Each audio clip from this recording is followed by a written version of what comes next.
Assalamualaikum warahmatullahi wabarakatuh. Baiklah, saya ingin memaparkan materi saya, yaitu kebudayaan dunia. Orang asing mengenal Indonesia sebagai negara dengan beragam kebudayaan. Kita juga pasti familiar dengan istilah budaya timur dan budaya barat. Lantas, apa itu kebudayaan? Kebudayaan memiliki akar kata budaya. Budaya sendiri berasal dari bahasa Sanskerta, yaitu budaya, yang merupakan bentuk jamak dari kata budi, yang berarti akal atau budi. Kebudayaan kemudian diartikan sebagai hal yang bersangkutan dengan akal atau budi. Ada 4 bentuk peristiwa perubahan kebudayaan. Yang pertama, cultural lag. Yang kedua, cultural survival. Yang ketiga, guncangan kebudayaan atau cultural shock. Yang keempat, pertentangan kebudayaan atau cultural conflict. Ada beberapa cara yang dilakukan masyarakat ketika berhadapan dengan imigran dan kebudayaan yang berbeda dengan kebudayaan asli. Cara yang dipilih masyarakat tergantung pada seberapa besar perbedaan kebudayaan induk dengan kebudayaan minoritas, seberapa banyak imigran yang datang, watak dari penduduk asli, keefektifan dan keintensifan komunikasi antar budaya, dan tipe pemerintah yang berkuasa. Yang pertama, monokulturalisme, yaitu pemerintah mengusahakan terjadinya asimilasi kebudayaan sehingga masyarakat yang berbeda kebudayaan menjadi satu dan saling bekerja sama. Yang kedua, Leitkultur atau kebudayaan inti, kebudayaan model yang dikembangkan oleh Basam Tibi di Jerman. Dalam Leitkultur, kelompok minoritas dapat menjaga dan mengembangkan kebudayaannya sendiri tanpa bertentangan dengan kebudayaan induk yang ada di dalam masyarakat asli. Ketiga, melting pot, yaitu kebudayaan imigran atau asing berbaur dan bergabung, dan kebudayaan asli tanpa campur tangan pemerintah. Yang keempat, multikulturalisme, yaitu sebuah kebijakan yang mengharuskan imigran dan kelompok minoritas untuk menjaga kebudayaan mereka masing-masing dan berinteraksi secara damai dengan kebudayaan induk. Globalisasi merupakan suatu fenomena khusus dalam peradaban manusia yang bergerak terus dalam masyarakat global dan merupakan bagian dari proses manusia global itu.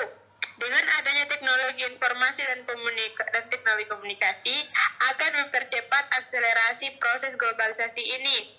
Globalisasi telah menyentuh seluruh aspek penting kehidupan.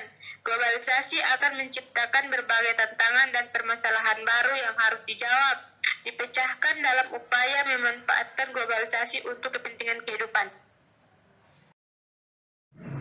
Kebudayaan setiap bangsa cenderung mengarah kepada globalisasi dan menjadi peradaban dunia, hingga melibatkan manusia secara menyeluruh. Globalisasi dalam bentuk yang alami akan meninggikan berbagai budaya dan nilai-nilai budaya yang lama. Dalam proses alami ini, setiap bangsa akan berusaha menyesuaikan budaya mereka dengan mengembangkan baru, sehingga mereka dapat melanjutkan kehidupan dan menghindari kehancuran.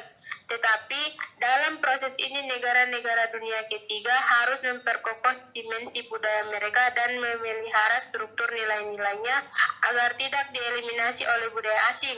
Dalam hal ini, berbagai bangsa dunia ketiga haruslah mendapatkan informasi ilmiah yang bermanfaat dan menambah pengalaman mereka.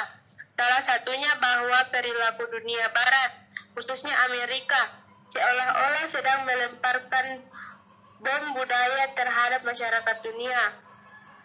Mereka berusaha untuk menghancurkan tradisi dan bahasa pribumi sehingga bangsa-bangsa tersebut kebingungan dalam upaya mencari identitas budaya nasionalnya.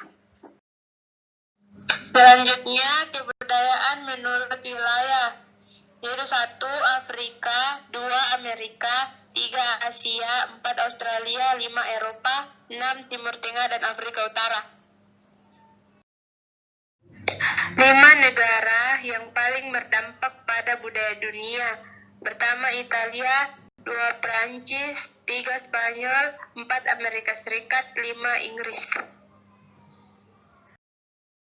Contoh kebudayaan dunia. Yang pertama, memanjangkan leher dari suku Karen yaitu Thailand. Kedua, menari bersama mayat Madagaskar. Yang ketiga, hari Taipusam dari suku Tamil. Yang keempat, Hanami Jepang. Yang kelima, Tulip Time dari Belanda. 6, Tato Badan dari suku Kalinga Filipina. Ketujuh, Casserolling Rice dari Inggris. Yang ke-8, rambut tanduk dari suku Miao, Cina. Yang 9, menutup hidung dari suku Apatani, India. 10, meletakkan piring pada bibir, suku Mursi, yaitu Ethiopia. Selanjutnya, kita lihat pada peta Yunani, yaitu peta sejarah, budaya, iklim geografis, dan kekayaan alam.